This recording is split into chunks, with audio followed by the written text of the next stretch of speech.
আন্তজেলা নারী ভলিবলের ফাইনাল সরাসরি সেটে রাজশাহীকে হারিয়ে উল্লাসে মেতে ওঠে সাতক্ষীরার মেয়েরা, কিন্তু এই আনন্দের আড়ালেও চাপা কষ্ট খেলোয়াড়দের। কোর্টে খেলা ফিরেছে, গ্যালারিতে দর্শক উপস্থিতিও বেড়েছে তুলনামূলক। নতুন কমিটি দায়িত্ব নিয়েই কোর্টে ব্যস্ততা ফেরানোর চেষ্টা। অল্প সময়ে বেশ কয়েকটা প্রতিযোগিতা আয়োজনে মিলছে প্রশংসা। খেলাটা হয়ে পড়েছিল অনেকটা ঢাকা কেন্দ্রিক, ছিল ধারাবাহিকতার অভাব, নেই তৃণমূল পর্যায়ে খেলোয়াড় তৈরির উদ্যোগ।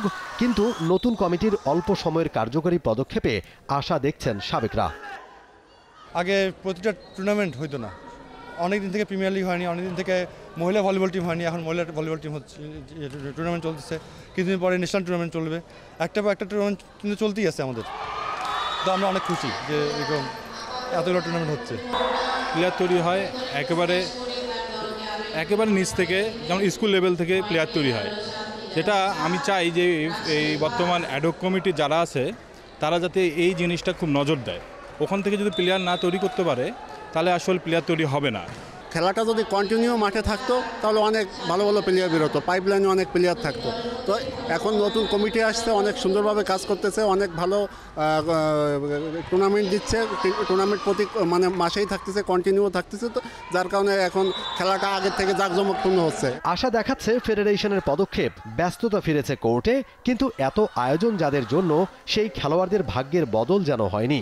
মুখে হাসি থাকলেও আড়ালে চাপা কষ্ট। প্রত্যন্ত অঞ্চল থেকে খেলতে আসা এই খেলোয়াড়দের নেই আর্থিক নিশ্চয়তা, যেন নিজের খেয়ে বনের মোষ তাড়ানোর মতো। এবারের আন্তজেলা নারী চ্যাম্পিয়নশিপেও নেই কোনো ম্যাচ ফি কিংবা প্রাইজ মানির ব্যবস্থা। খেলাটাকে ভালোবেসেই যেন ওদের মাঠে আসা। ভলিবলকে ভালোবাসে, তাদেরকে আমরা ভলিবলটাকে ছাড়তে পারবো না। তবুও এই কষ্টের বুকে চাপে রাখে ভলিবলের প্রতি আমাদের অনেক রাখার চেষ্টা করছি ভলিবলের। কিন্তু আমাদের যে কষ্ট করে ওরা যে আমাদের পারিশ্রমিক দেয়, আমরা সত্যি অনেক সন্তুষ্ট হব। মাঠে যে যা রোদের মধ্যে প্র্যাকটিস করি, বৃষ্টি নাই ইয়া নেই, সব কিছু সবসময় আমরা মাঠের মাঝে থাকি। এত কষ্ট করে প্র্যাকটিস করার পরে যে এই মাত্র একটা অ্যামাউন্টের জন্য আমরা যে খেলতেছি, এটা আমাদের সত্যি, এটা দিয়ে আমাদেরকে অপমান করা হয়। খেলোয়াড়দের আর্থিক নিশ্চয়তার বিষয়ে ভাবছে ফেডারেশন বলে জানান সাবেক খেলোয়াড় ও বর্তমানে ফেডারেশনের সাধারণ সম্পাদক। আমরা সেটার ব্যাপারেও আলাপ করেছি যে প্লেয়ারদের বেতনের আওতায় আনা যায় কিনা, যেহেতু সে পরিশ্রম করছে, তার একটা যদি সে ইনসেন্টিভ না পায় তাহলে হয়তো সে ওইভাবে সেটাকে অ্যাফোর্ড দিতে পারবে না। কিন্তু তার যদি সমস্যা থেকেই যায়, আপনি যতই চেষ্টা করেন, যতই ট্রেনিং করেন, যাই করেন না কেন, কোনো কাজে আসবে না। তাকে সবসময় মানসিক এবং যে আর্থিক দিকটা আছে সেটাও বিবেচনায় রাখতে হবে, এবং সেই লক্ষ্যে আমরা কাজ করে যাচ্ছি। বড় ক্লাবগুলোকেও অন্তর্ভুক্ত করার পরিকল্পনা ফেডারেশনের। আমাদের ইচ্ছা হচ্ছে বাংলাদেশের সকল বড় বড় যে ক্লাবগুলো আছে, যেমন এক্সাম্পল সাইপাওটেক, মোহামেডান, আওয়ানি সহ আমরা আহ্বান জানাচ্ছি।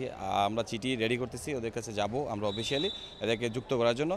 আসলে বিত্তবান ক্লাবগুলো না আসলে তো আসলে টাকা বেরোবে না, এটাই স্বাভাবিক। খেলোয়াড়দের বেতনের আওতায় আনা, ম্যাচ ফির ব্যবস্থা, মোটা অঙ্কের প্রাইজ মানির পাশাপাশি বিভিন্ন বাহিনীতে কর্মসংস্থানের ব্যবস্থা করতে পারলে নতুন খেলোয়াড়রা উঠে আসবেন বলে মনে করেন সাবেকরা। Momin Rohan, T Sports, Dhaka.